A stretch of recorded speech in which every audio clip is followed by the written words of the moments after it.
چند روز پیش پاسداری به نام فخریزاد در یه منطقه به نام آبسرد، یه منطقه ویلایی هم از گویا، ترور میشه. دستگاه های خبری آخوند انقدر دروغ میگن که آدم نمیفهمه چه اتفاقی افتاده، چگونه ایشون ترور شده. یه بار گفتن زنش بغل دستش نشسته بوده و این گله ها که می آمده انقدر دقیق بوده که از رو چهره ایشون شناسایی کرده بوده، مستقیم میخورده به ایشون. یعنی اون شخصی که میخواسته ترور کنه انقدر انسانیت سرش میشده که میخواسته به زن این صدمه نزنه. حالا اگه منظور اسرائیلی هاست که اسرائیلی ها میزدن در دسته همون رئیس حزب الله رو، اون اولیش زدن با زن و بچه کشتن، یعنی ماشینش رو پودر کردن. حالا چطور یه دفعه ایشون این جریان به فکر این بوده که زن حاجی لطمه نخوره؟ بعد اصلا مشخص نیست زنش بوده اونجا، چون آدمی که شوهرش یه ساعت قبل تیر خورده، کشته شده، از یه انفجار جون سالم به در برده، بعد نشسته اونجا خبرنگار داره بهش میگه چی بگو.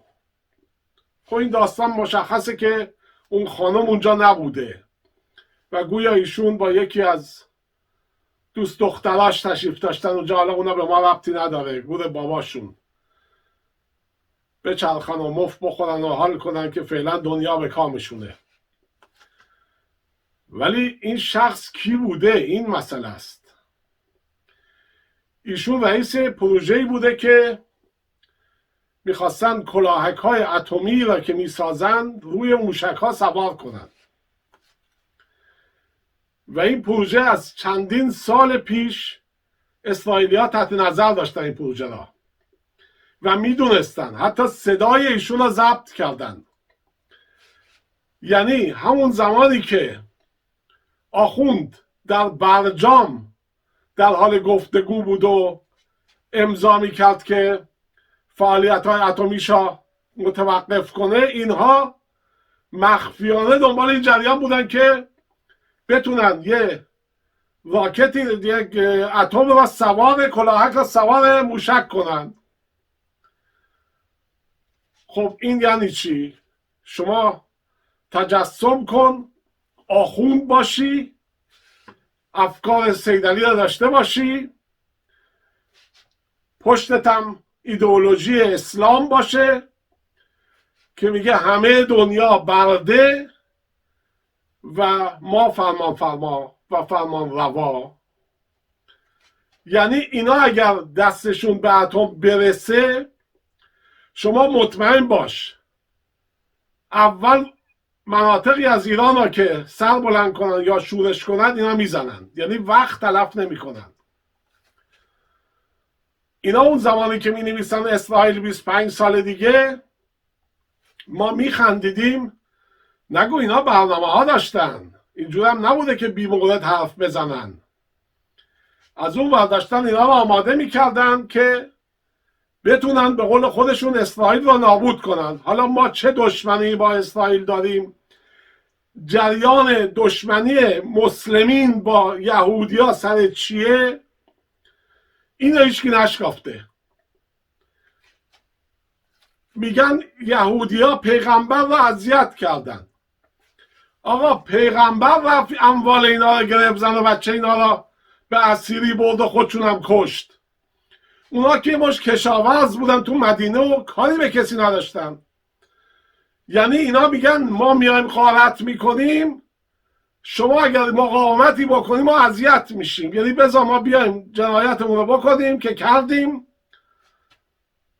این هم داستاناش هم هست دیگه که 700-800 تا یه روز گردن زدن، تومون بچه نمیکشتن پایین که اگر مو داشته باشه فلانجاش نکشنش، بکشنش، نداشته باشه، اصلا مزخرفات اینا.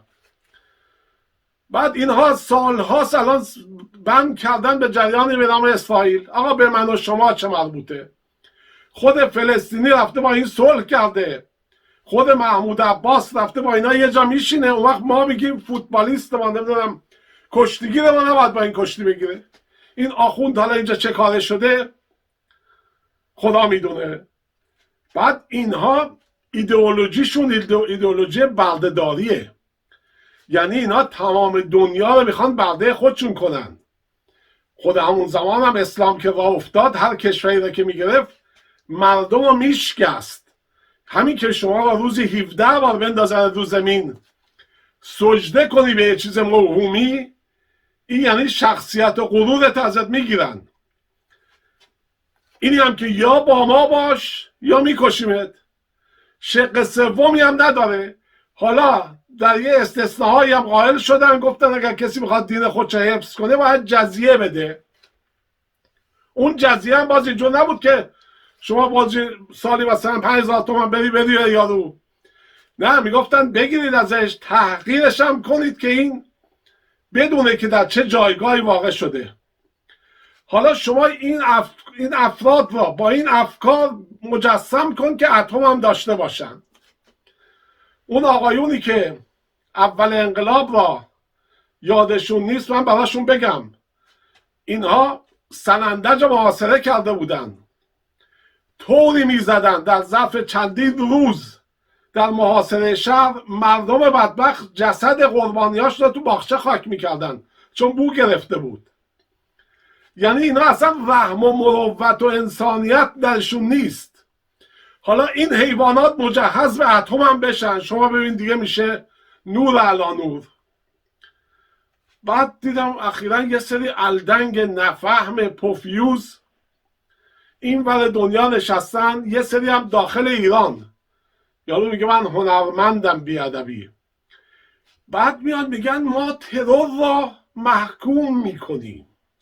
یعنی قیافه دموکراتی را خودشون میگیرن که مثلا ما اصول دموکراسی را بهش اعتقاد داریم، ما هر نوع تروری را محکوم میکنیم. شما گوه خوردی هر نوع تروری را محکوم میکنی؟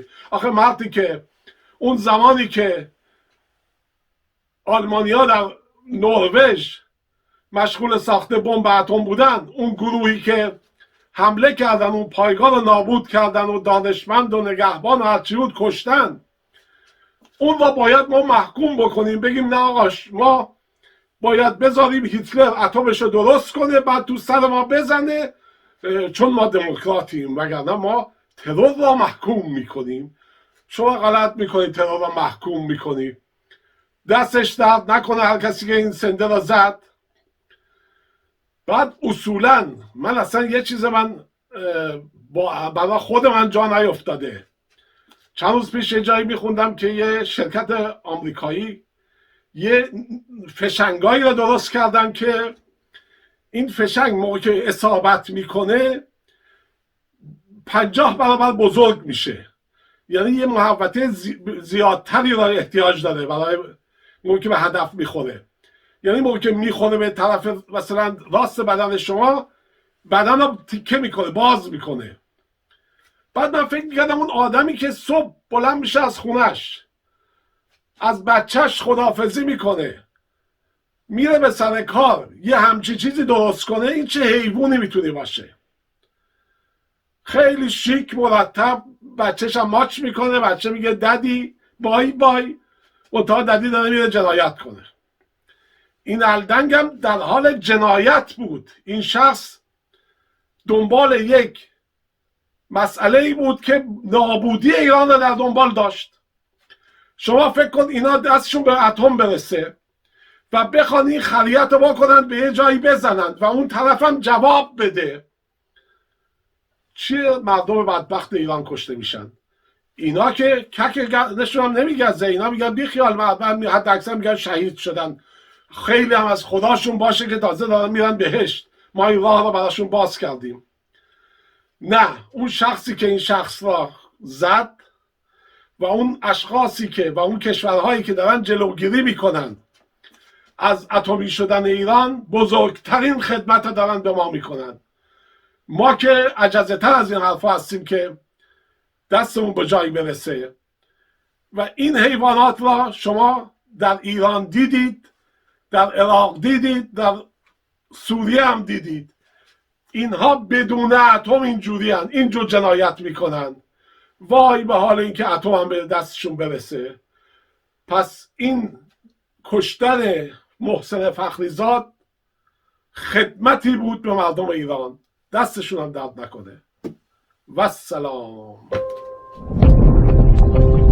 آوایبو.com